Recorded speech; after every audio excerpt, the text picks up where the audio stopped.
photographie pas les gens, je les emporte. Et voilà. Ça me gêne. Mais arrête de glapir, Guy. Oui, c'est exact, vous clapissez. On sera me faire le plein. Ça n'est pas mon travail. Ça vous plaît? Ah, c'est magnifique. Allez, virez-moi cette croutasse. Vous n'avez rien à faire là, la bonicherie. Dehors! Allez, rao!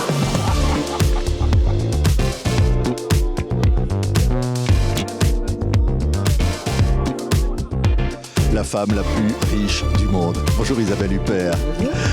Oui, je dis ça parce que c'est vrai que ce film est absolument formidable. À vos côtés, Laurent Lafitte, Marina Foïs, Raphaël Personnaz, André Marcon et Thierry Cliffat qui réalisent ce film inspiré d'une histoire vraie.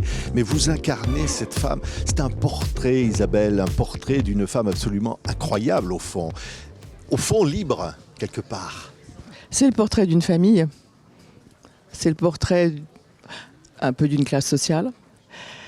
Et une femme, oui, je ne sais pas si elle est libre, mais elle est prête à l'être en tous les cas. Oui. Et elle est prête à l'être au contact de Fantin, Laurent, ça, ouais. à côté de moi. Un milieu de très grande richesse, hein, et un homme qui fait irruption comme ça, un romancier photographe qui fait irruption dans ce domaine normalement où c'est interdit, Laurent. On n'entre pas normalement comme ça. Oui, en tout cas, lui, c'est pas son milieu. Donc, d'une certaine manière, c'est un peu un transfuge de classe. Sauf qu'au lieu de se fondre et d'adopter les codes du milieu qu'il va intégrer, il va au contraire les dynamiter. Et comme il sent qu'en face, en l'occurrence, dans le personnage d'Isabelle, c'est ce qui est attendu, c'est ce qui est réclamé, il va y aller à fond. Et puis il va en tirer beaucoup de profit. Ouais, regardez quelques images. La femme la plus riche du monde, de Thierry Cliffat. Je vais vous faire un contrat de 10 ans pour vos créations. 2 millions par an. Ça vous paraît une somme raisonnable? Il est hors de question que je passe une seconde de plus avec ce pique-assiette. Ce matin, elle avait mal au dos. Là, on tourne en rond. Le petit coucher de la reine. Ne te lance pas dans une guerre contre Marianne. Elle s'aveugle, elle s'égare, mais elle revit. Pourquoi, à un moment donné, ne pas s'arrêter? Je veux savoir jusqu'où ça peut nous mener. Je ne veux léser personne. Il y a assez d'argent pour tout le monde. On voit sur ces images ce personnage qui rentre comme ça dans cet univers, Isabelle. Et là, elle est bouleversée. Hein. Elle est bouleversée et sa vie ne sera plus comme avant. Quelque part, une forme de liberté nouvelle qui s'offre à elle.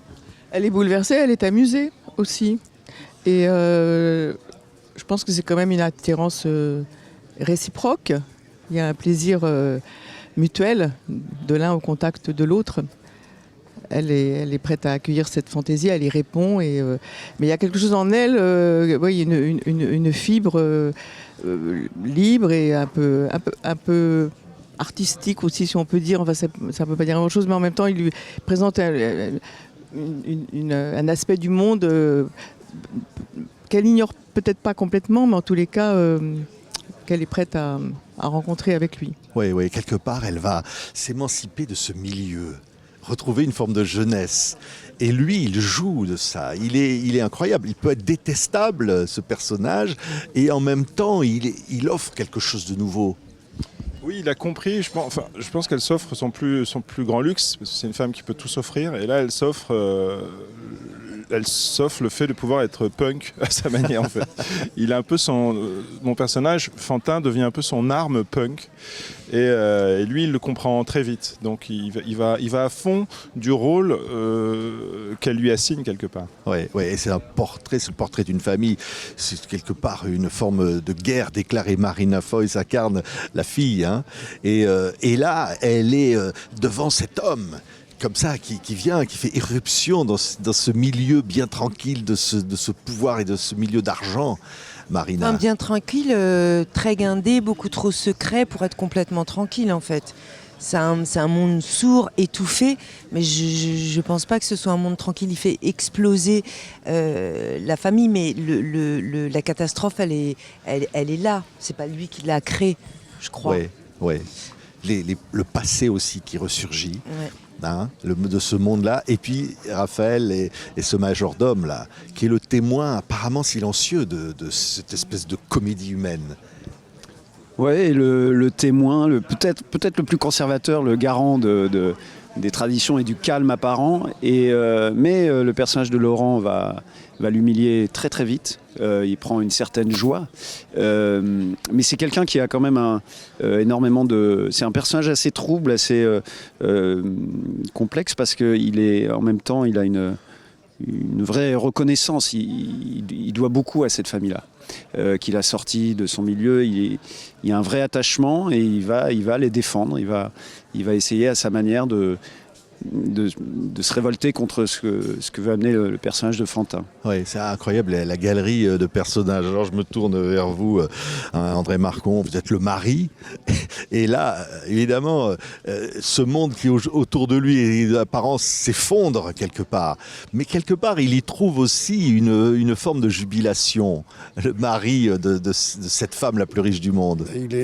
Il est à la fois complaisant et sacrificiel, parce qu'il fait tout par amour pour sa femme, je pense, enfin il me semble, c'est ce qui est écrit, par amour pour sa fille, et aussi par amour pour son entreprise. Il démissionne. Il se met pas en travers des désirs de son épouse. Il est très complaisant. Il est avec des choses troubles et complexe, un passé un peu lourd à dissimuler. Mais une fois que ce passé est révélé, il en tire les conséquences, il démissionne. Oui, et quelque part, ce personnage de photographe va peut-être le révéler une part de lui-même, comme ça, peut-être enfoui. Thierry Cliffat, le réalisateur. C'est un jeu de massacre, mais jubilatoire pour le spectateur et aussi pour le réalisateur, j'imagine.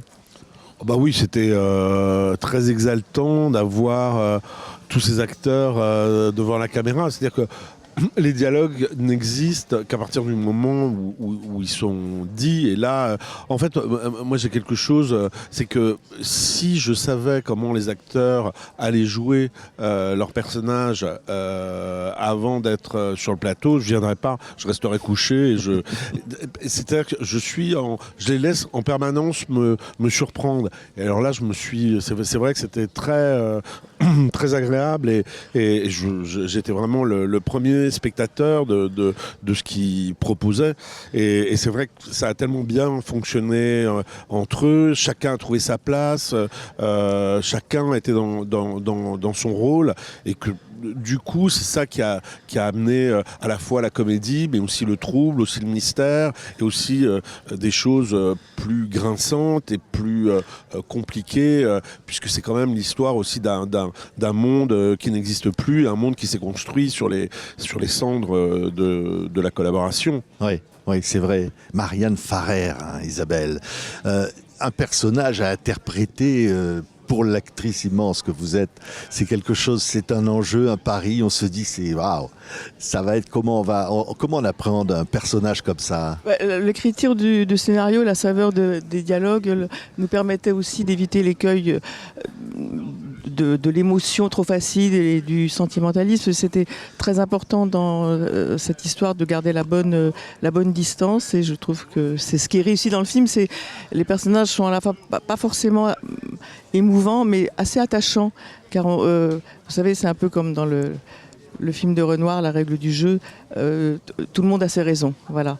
Et ça, au fur et à mesure que le film avance, chacun défend son point de vue, défend son territoire. Alors ça passe évidemment par des scènes extrêmement dures, notamment entre la mère et la fille, c'est-à-dire entre Marina et moi. Il y a vraiment des choses d'une extrême violence qui se disent. Et ça fait une histoire très riche, très complexe. C'est vrai que on a l'impression qu'on est face à une histoire d'un classique, qui aurait pu être un classique du théâtre ou de la littérature, une forme de tragédie humaine. Marina, ou Laurent, je sais pas, c'est un truc. On se dit, ça a été cette histoire qui est inspirée d'une histoire vraie, presque été inventée pour être jouée au cinéma. Oui, puis c'est vrai qu'il y a une espèce de théâtralité. Isabelle, elle parlait de l'écriture. C'est vrai que ce qui était intéressant pour nous, les acteurs, c'est qu'il y avait un ton commun à trouver qui était celui spécifique du film, mais qui n'était pas... Il fallait trouver une musique qui soit celle de cette histoire-là et qui permettait justement la distance, parce que c'est vrai que voir des gens pleurer sur eux-mêmes, c'est pas très intéressant. Ce qui est intéressant, c'est la mécanique et comment ils entrent tous dans une espèce de... comme dans une machine à laver, et il n'y en a aucun qui est capable de sortir de ce mouvement qui va les tuer, mais c'est cette mécanique-là et cette musique-là qui était hyper intéressante à trouver. Ouais, un personnage silencieux, Raphaël, au départ, qui prend tout, ça c'est quand on est devant un personnage comme ça. Mais c'est passionnant à jouer. De toute façon, je trouve qu'il y a une espèce de tradition de personnages de majordome dans le cinéma qui a toujours été assez riche. Il y avait Anthony Hopkins dans Les Vestiges du Jour. Il y avait le majordome d'ailleurs avec Forest Whitaker. Il y a ces personnages-là qui assistent à tout, doivent se taire, prendre sur eux en permanence. Et là, celui-ci, à un moment, prend les choses en main à sa manière, parce qu'on lui dit aussi de le faire. Il révèle aussi plein d'autres personnages. Je ne parlerai pas de la relation qu'il a avec le personnage d'André, mais c'est voilà, il est assez troublé. Et c'est pas juste un point de vue moral sur l'histoire aussi, ce qui était un peu l'écueil a priori de ce personnage. Oui, c'est Laurent. C'est vrai que c'est... Ah non, mais là, c'est un personnage incroyable. Vous êtes incroyable. Et c'est vrai que tous, vous faites une performance à l'écran. Le public a acclamé ce film. Parce que c'est vrai qu'on prend un plaisir fou à assister à ça. Et... Ce qui est agréable, c'est que c'est un milieu qui est quand même très articulé au niveau de la langue, de l'expression. Et du coup, ça permet une écriture de dialogue. Presque un peu à l'ancienne, j'ai envie de dire. Ça permet le mot d'auteur, ça permet sans que ça en soit un, justement. Et ça, c'était très agréable parce que ça donnait une théâtralité, mais pas outrancière, une théâtralité littéraire au film, et c'est assez rare. Ouais, on a l'impression que tout ça va les emporter quelque part, peut-être les détruire, mais qu'au fond, c'est irrésistible. Et qu'au fond, quelque part, ils ne peuvent pas ne pas y aller là-dedans, Isabelle. Oui, ils sont assez invincibles, hein, quand même, finalement. Ils arrivent à se préserver jusqu'au bout, malgré, encore une fois, malgré ces vérités terribles qui sont révélées. Ils gardent quand même le pouvoir de leur argent. Ouais. On peut les aimer quand même, ces gens-là, Isabelle? Les aimer, je ne suis pas sûre, complètement, non. Mais en tous les cas, les rendre intéressants et attachants. Oui, mais le monde dehors, parfois, rentre par la fenêtre comme ça, comme lui, et peut tout balayer d'un coup. Comme ça, on se dit, un jour, tout ça peut être balayé, tout ce milieu d'argent, toutes ces réussites, toutes ces familles qui se reproduisent de génération en génération. Oui, il faudra du temps encore. Ils ne sont pas complètement balayés. Non, ils sont à la solides. fin, ils ont éjecté Fantin, ils ont éjecté le majordome, qui se retrouve, c'est le grand-père dans l'histoire quand même. Et eux, en fait, ils trouvent un arrangement final.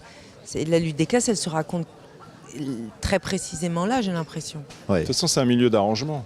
C'est ce que ça raconte, les arrangements permanents, les petits, les grands, les compromissions. Et cruel. Et cruel. Il y a certains prix en même temps. Enfin, en tous les cas, mon personnage, c'est vrai qu'elle renonce quand même à ce qu'il faisait tout d'un coup le prix et la richesse de sa vie. Mais enfin, comme elle dit elle-même, à la fin, comment elle dit ? Je suis increvable. Je suis increvable. Increvable. C'est génial de jouer une femme increvable. En même temps, c'est une femme forte, Isabelle. Elle est forte, cette Marianne. Oui. C'est pas une femme... C'est pas ni douce ni fragile. Ouais, incroyable, un magnifique film. Alors moi j'étais là dans la salle, était présenté au public ici à Angoulême, qui avait fait un triomphe. Et c'est vrai que c'est un film où on passe un moment absolument incroyable et on se dit mais waouh. Et on sait évidemment que ça a été inspiré d'une histoire, on a tous vu, on a tous entendu, etc. Mais là on se dit bon sang, mais c'est crédible, c'est vrai. C'est juste. Et ça s'est passé comme ça. Et ça se passe comme ça. Et voilà, c'est un grand plaisir de cinéma. Merci vraiment à toute l'équipe de La femme la plus riche du monde. Merci. On va la refaire.